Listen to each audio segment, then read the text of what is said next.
ایک شخص رسول اللہ صلی اللہ علیہ وسلم کی خدمت میں حاضر ہوا اور عرض کیا، اللہ کے رسول مجھے قرآن مجید پڑھائیں۔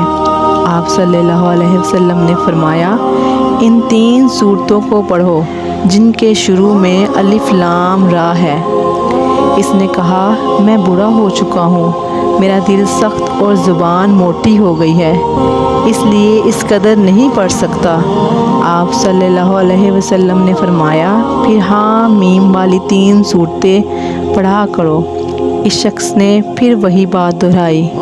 آپ صلی اللہ علیہ وسلم نے فرمایا، مسبحات میں سے 3 صورتیں پڑھا کرو۔ اس شخص نے پھر وہی بات دہرائی اور عرض کیا، اللہ کے رسول مجھے ایک جامعہ سورت سکھا دیجئے۔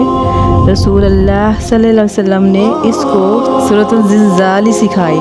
جب آپ صلی اللہ علیہ وسلم اس سے فارغ ہوئے تو اس شخص سے کہا، اس ذات کی قسم جس نے آپ صلی اللہ علیہ وسلم کو رسول برحق بنا کر بھیجا، میں کبھی اس سے زیادہ نہیں کروں گا۔ وہ آدمی واپس چلا گیا تو نبی اکرم صلی اللہ علیہ وسلم نے فرمایا، یہ ضعیف شخص کامیاب ہو